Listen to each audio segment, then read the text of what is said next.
Presentation on the INTERVENE study. This is a study which basically is looking at ventricular arrhythmias post-myocardial infarction. Dr. Lawrence here. Good morning, everybody.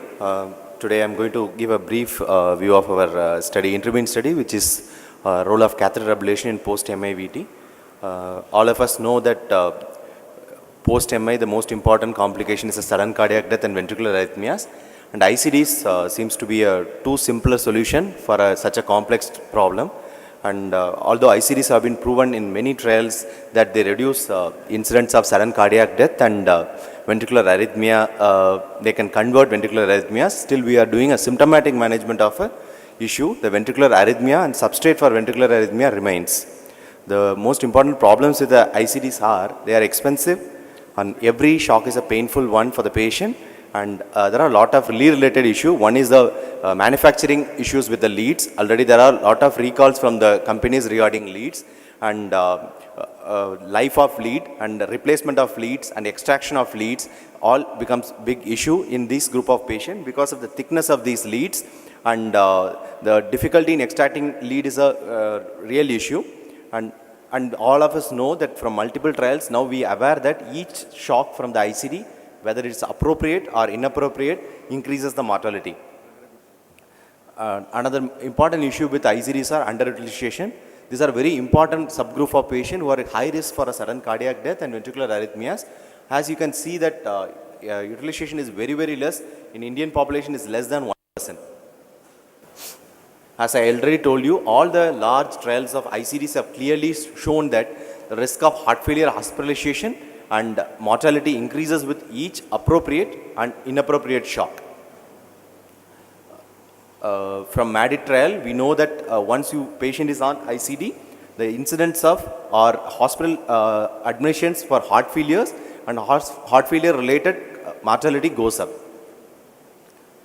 As for now, the indication for catheter ablation in ventricular tachycardia is for sustained monomorphic ventricular tachycardia in a structurally abnormal heart such as post-MI patients, which is consistently terminated by ICD, but it recurs in spite of antiarrhythmic therapy, or antiarrhythmic therapy is not tolerable to the patient or not desired.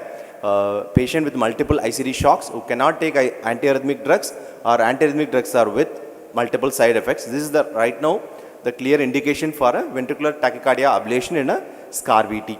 And we also do, and for a control of an incessant or VT storm in these group of patients,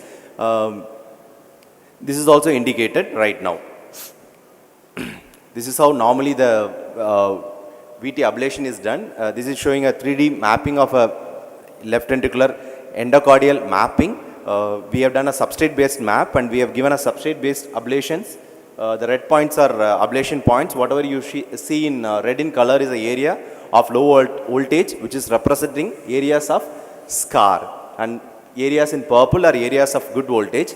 Most of the VT circuits come around the peri-infarct zone or SCAR viable myocardial interface, and this is the area we target them and modify the substrate, and after that, if there is any tachycardia is inducible, we do a tachycardia ablation.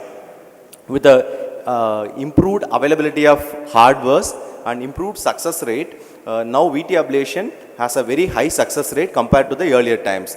Now VT ablations, if we can do a good substrate map with the ablation of VT, it carries a success rate anywhere between 70 to 80%.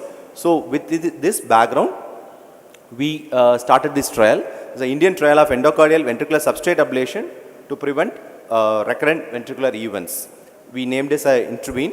This is a prospective multicenter unblinded randomized 1-to-1 study to evaluate the safety and feasibility of catheter ablation in post-MI patients who are on antiarrhythmic therapy but who cannot afford a ICD therapy.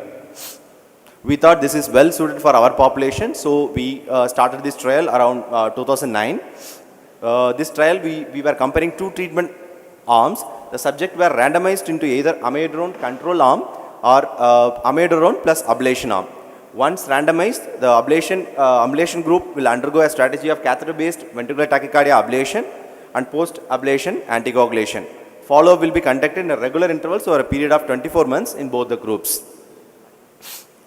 We included patients with a history of myocardial infarction, not so recent, at least a month duration, more than a month duration and have a prior documented ventricular arrhythmic event, either VT or VF, which mandated a ICD implantation, or a left ventricular ejection fraction less than 35%, with a NSVTs of at least more than 3 PVCs in a Holter monitoring, and inducible sustained VT on a EP study. This is a typical ICD indication for a post-MI patients with a reduced ejection fraction. And these patients were not affordable for a cost of an ICD. The age group was around 18 to 85 years we took, and patients who are ready to complete a study follow-up 24 months were included in this study. We excluded the patients who presented to us with a class 4 congestive heart failure symptoms, and patients with LV thrombus, which is a contraindication for ablation procedure, and patients who have a contraindication for anticoagulation, because patients after a VT ablation, left ventricular endocardial ablation, may need around 4 to 6 weeks of good anticoagulation. If there is inability to access endocardium because mechanical or mitral or mitral aortic position is not allowing us to enter the left ventricular endocardium, at least patient should have a life expectancy of more than a year. Prior ablation for any patient who had a prior ablation for a ventricular arrhythmia, there is a recurrent or failed ventricular tachycardia ablation, we have not taken them. The main study endpoints were all-cause mortality and cardiac arrest or sustained VT. Along with that, we also took quality of life indexes and ventricular arrhythmia recurrence and the difference between left ventricular ejection fraction between these groups. As we all aware that one of the important issue with ventricular tachycardia ablations in earlier times, because of extensive ablation, was reduction in the ventricular ejection fraction.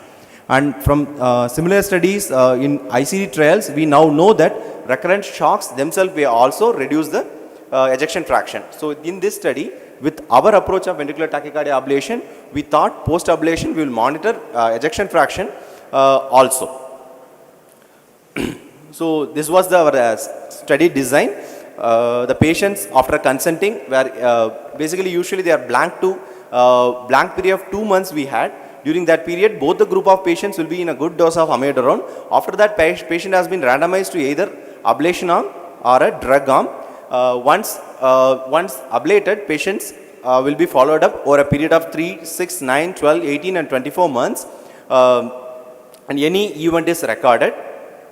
And patients with antiarrhythmic therapy will be kept on good antiarrhythmic therapy as per the patient's requirement, and both groups will be compared.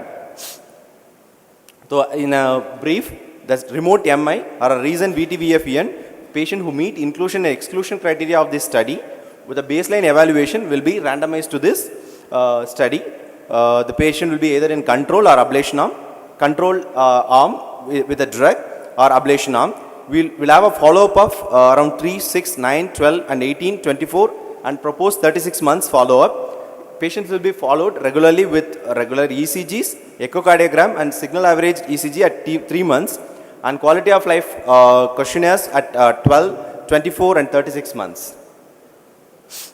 So as far as now, these are interim results. It's not an extensive review of the results. I'm just briefing the results, whatever we have so far. The total number of patients who have been included so far are 31. Control arm has around 16 patients, whereas study arm has 15 patients.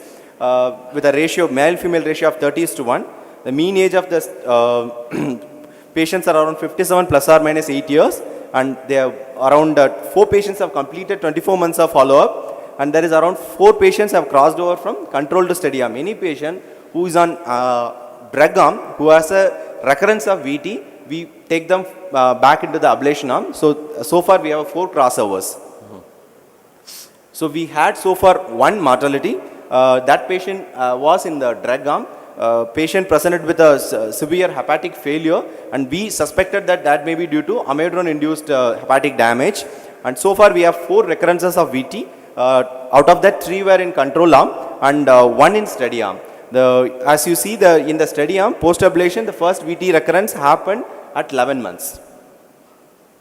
So left ventricular ejection fraction, we can clearly see there is no significant difference in the patients who had undergone a ablation.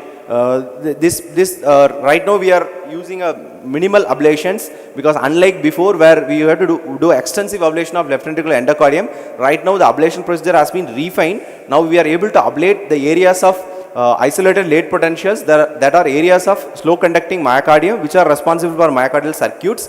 We don't make extensive ablation. Previously, people thought all around you isolate the scar from the viable myocardium, you may be able to take out the ventricular tachycardia. Now, with multiple studies and huge experience in ventricular tachycardia ablations, nowadays we are able to make ablations which are selective, and results of ablations are really good. And we are expecting to complete this trial within a year time, and we will be ready to present you the full data in the future. Thank you. Thank you, Dr. Lawrence. That was a very useful study for us Indians where cost is a major constraint. How many of your patients had a revascularization? Can I just ask? These patients, all the patients who have been taken into this study are either totally revascularized or patients who don't have any segment which cannot be, that revascularization part is taken care of. No patient had a ischemia. Thank you. That has been a primary criteria for us to take the patient into this study. Thank you. Yes. I must congratulate you for this project, but what I have seen is quite different in the pathological specimens. I was working with Ronnie Campbell way back in Newcastle upon Tyne, and then he had a project of EP-guided endocardial resection in the all post-MI patients. And then there actually we used to see quite often the VT breakthrough endocardially, epicardially, and actually the substrate of ventricular tachycardia, they were quite different. I mean, especially when you are doing endocardial mapping and you think that this is the endocardial breakthrough of the VT and then you ablate there, but actually the substrate may be quite different, and sometimes the breakthrough may be epicardial. So I don't know how successful our EP-guided procedure would be in this particular setting. Yeah. Because we used to invariably require lots and lots of EP-guided endocardial and as well as that the extensive resections before we were able to do the complete this PACE VT induction completely non-inducible. Yeah, sir, it's a very pertinent point. And as you all are aware, we do quite a number of epicardial ablations in our center. And ventricular tachycardias, as such, there is a huge data available right now on substrates for ventricular tachycardia. Although there is in post-MI VT, most of the substrate is located endocardium, still we see around 20% of the patient who have epicardial substrates.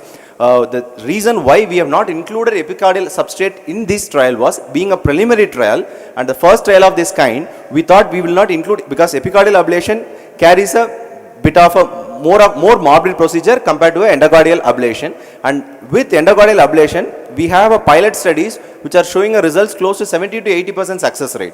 So we thought that with endocardial ablation, with a period of around 4 to 6 hours of lab time, we are able to achieve around 70 to 80% of success rate. And as you can see that our success rates were quite good. If you can do a good endocardial substrate modification, still you are able to take care of most of the ventricular tachycardia circuits.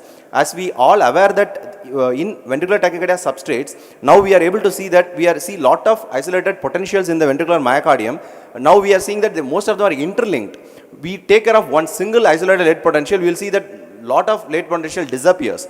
So although the completeness of the procedure will be done when we map both endocardium and epicardium, and we can do a good epicardial substrate modification also, in most of the patients after the procedure is completed, we do an aggressive induction protocol. A patients who have a significant epicardial substrate will have a inducible VT from epicardial surface, and these can be mapped. So far whatever we have done, we could not get any epicardial substrate in the patient so far.